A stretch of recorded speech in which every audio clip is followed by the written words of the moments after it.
Please join me in welcoming Mr. Jonathan Parker.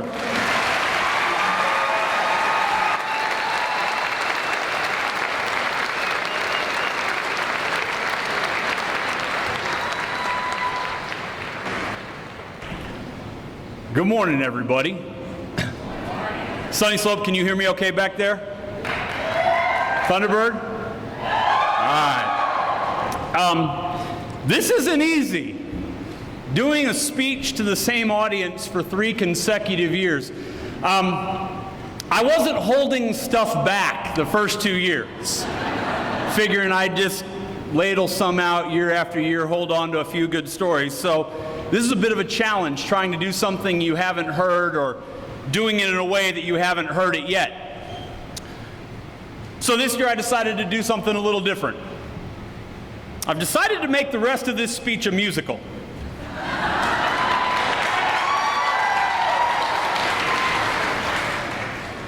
Before reasonable people with functioning hearing flee for the exits, I assure you there will be no singing. However, with apologies to the lyrical talents of Bruno Mars, Taylor Swift, the Beastie Boys, Lerner and Lowe, and the artistic impression of, I know it's a weird list, it'll make sense. I suspect that they did not envision that their art would be used for these purposes. When I first introduced this idea to my family, I said, I have this idea for a speech this year. I think I'm going to make it a musical. I ignored the collective sharp intake of breath, plodded forward, and I said, I've got this idea. It would combine hip-hop, show tunes, some classical music. I might even write a rap. My 12-year-old made eye contact with me in the rearview mirror and then looked away out the passenger window. I suspect silently calculating the number of hours she would have to continue to live with this perpetual source of humiliation. My wife's face was a mask of mute horror, but unfortunately for her, over 22 years, I've grown accustomed to her face. If there's one piece of advice I can give to all people intending to marry, it's borrowed from Phil Dunphy of Modern Family. Simply, marry someone who looks sexy when disappointed.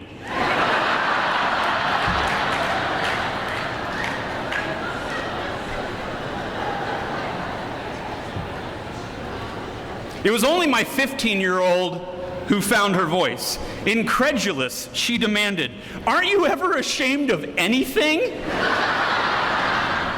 I told her there was this one time about a decade ago where, but for the unfortunate acronym, I thought shirts proclaiming "We're Thunderbird Football" seemed like a great idea. There you go, that one. My daughter, however, continued. She said, "You can't do this. There are people there who know me now. You can't do this. You won't do this." To which I responded, "Don't believe me, just watch." When you think about it, most of last year's speech could have been summarized by a Fleetwood Mac song, Landslide. If you remember the speech, it essentially goes, "Time makes you bolder, children get older, I'm getting older too." And I think the contentious relationship between educators and the Arizona legislature may be best captured by the famous philosopher Taylor Swift, when she said, "Now we got problems, and I don't think we can solve them. You made a really deep cut, and baby, now we got bad blood."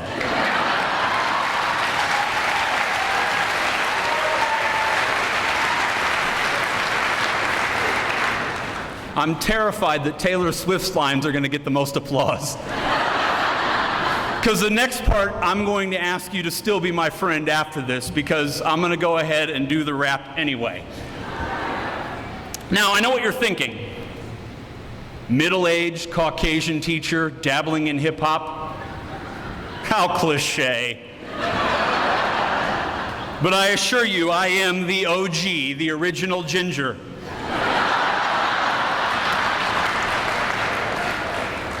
It's a challenge to retrain my brain if I can maintain or refrain without incurring your disdain.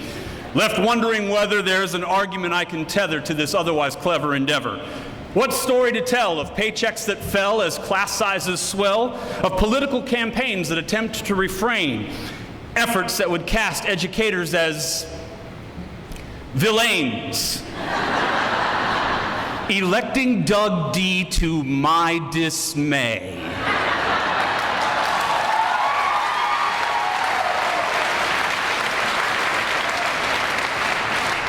So now the Beastie Boys are ahead of Taylor Swift. The promise of a simple solution, the allure of easy resolution, attractive in simplicity, consequential in complexity. Privatization, hypocrisy begets a self-fulfilling prophecy. A quick fix, a slick trick, an institution that ultimately ends itself more sick. Yet the result is the same to their discredit and shame as they make every effort to defame your name. While teachers flee blame, seeking a better destination, an improved wage, a restored reputation, and yet we remain the committed, the challenged, the quite possibly insane. We remain selfless generosity, endless hospitality, transforming lives of others into what they ought to be. We remain resolute against the less astute who would condemn to destitution. We dispute, we must refute, we must demand our restitution. For us there is no substitute. There is certainty and absolute. For every attempt at degradation, we mustn't succumb to stagnation, yield to intimidation. We never lose our way, we maintain our navigation, a permanent point fixed in our constellation. We nurture generations. We are light in dark places. We cherish all faces. The chariot of joy, the vanquisher of sorrow, the guardians in defense of a better tomorrow. Through all of the noise, the distractions and pain, we pledge to sustain this enduring refrain. We remain, educators, we remain.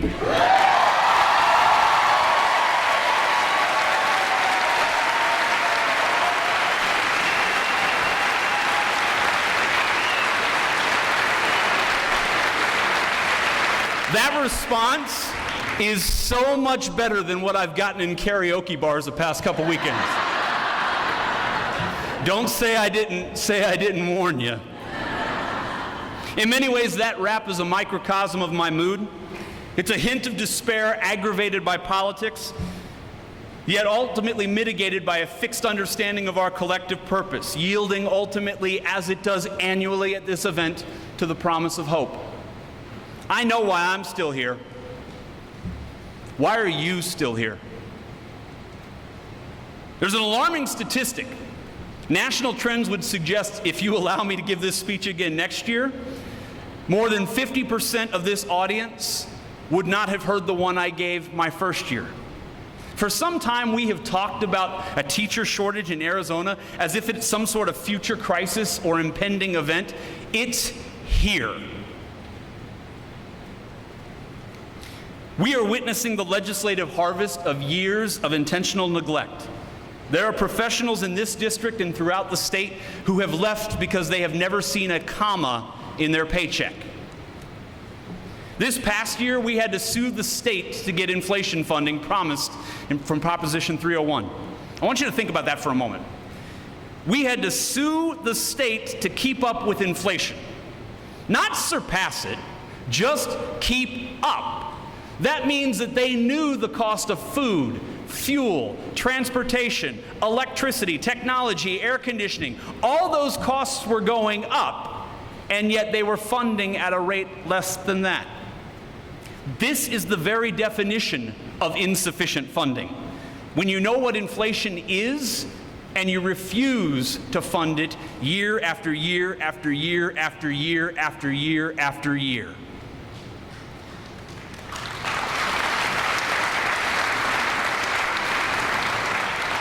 And even after winning the suit, we wait for the funds because we're told that they aren't there. This is the equivalent of the convicted thief shrugging his shoulders at the idea of restitution because, I spent the money.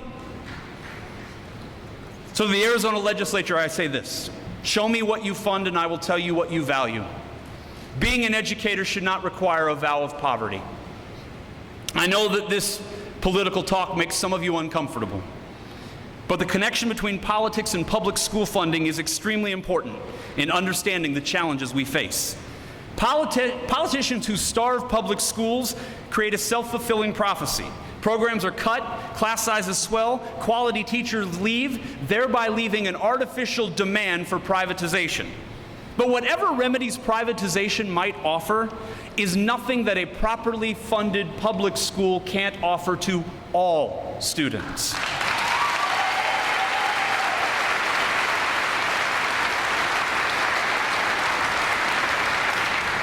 Privatization is an illusion, an empty promise from the false prophets of for-profit.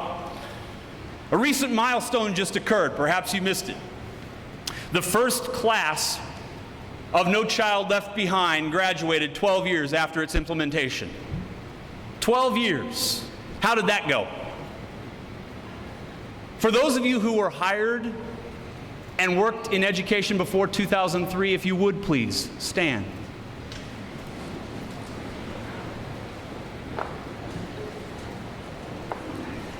Once again, Glendale Union is not representative of the whole.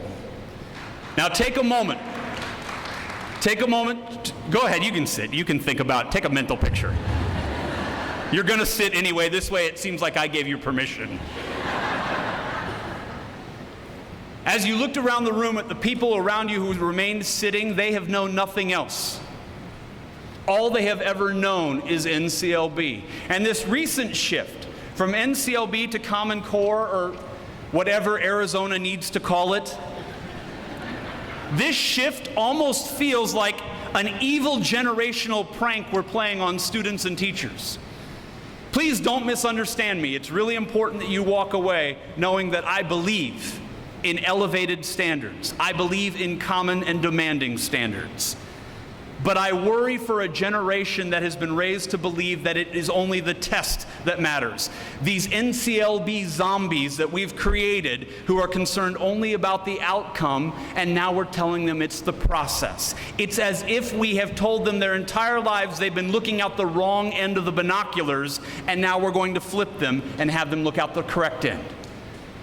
Make no mistake, I believe in looking out the correct end of binoculars. But it's going to take some time for vision to adjust. But regardless of what we do next, this remains the same.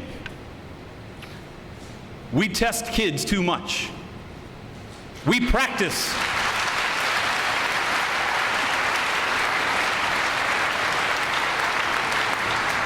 We practice taking tests too much. We even practice taking tests that are preparation for tests that don't count. And then we take subject-specific tests. We take subject-specific tests in every content area to ensure that we are getting kids ready for some other test. Enough. This is the equivalent of constantly uprooting the plant to see if it's growing.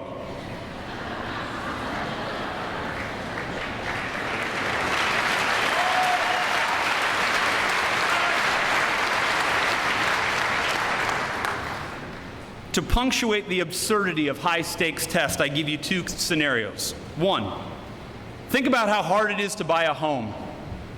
If you've ever purchased a home, consider the number of different times the lending institution wants to find out your net worth. They don't just take a snapshot or a screenshot of your bank account on one day. What if we evaluated LeBron James, not on his season stats, but on a single performance in a single quarter? Perhaps a February away game in Milwaukee. His entire salary dependent on his coach's entire salary dependent on his performance on that one quarter. What's most appalling is that we know how to fix the problems in education. Closing this so-called achievement gap is really more about closing the yawning poverty gap. Segregation by affluence.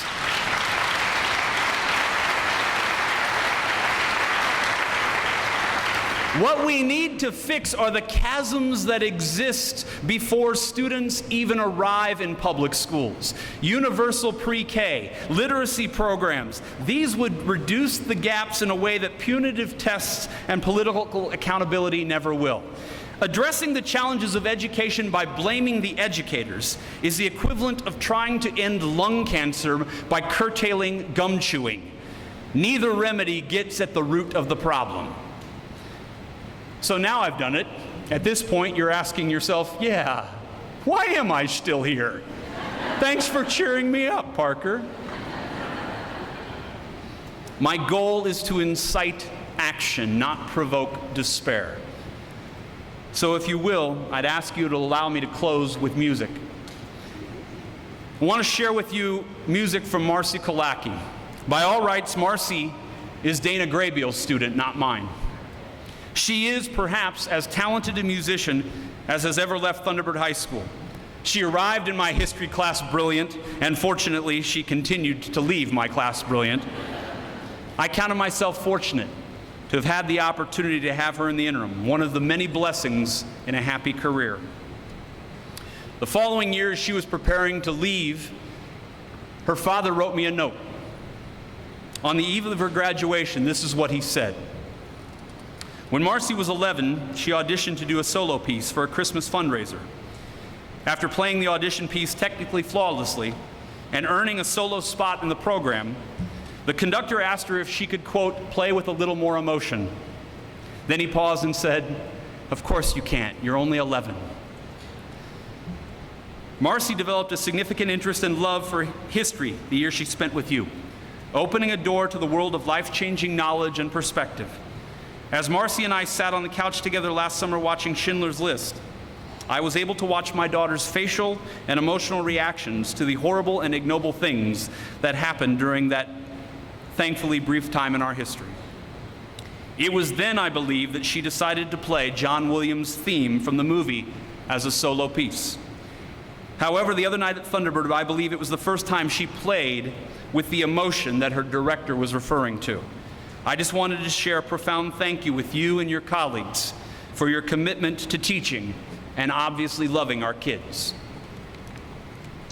As this speech nears a close, thank you for your patience as always. I would like to share with you a segment of that piece that she performed that evening. I'm going to ask you to indulge me 3 minutes of a cello. Marcy is an AP student, a musical genius. She is exceptional by any measure, just as her father is exceedingly generous. But I hope to use her brilliance, his kindness, and the beauty of music to share this gift with all of you. It is a gift to which I have no right, but to the extent that I share it with all of you. A reminder that your impact will not be confined to a single test score, nor bounded by the walls of your classroom. As you listen, I would ask you each to think of a specific student you have reached, one for whom you have made a difference.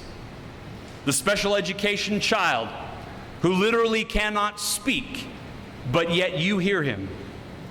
The ELL student seeking to unlock brilliance that cannot yet be expressed in a language that she has not mastered, but yet you believe. Or the artists who through poetry, photography, athletic performance, sculpture, dance, or song find their unique voices through the vehicles you provide. Hear this then as their expression of gratitude to you.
Thank you for permitting me that indulgence. At some point this year, you will likely ask yourself, why am I still here? Please permit me to answer. Because what you do matters. You are extraordinary in your noble perfection. You are unshakable in your persistence. You elicit song from others. You give voice to those who cannot tell their own stories. You unlock mystery while simultaneously enhancing wonder. You take residence in someone's soul. I am honored to enjoy the opportunity to represent you, for I treasure you, my friends and colleagues. We've come a long way from where we began, and I'll tell you all about it when I see you again. Thank you.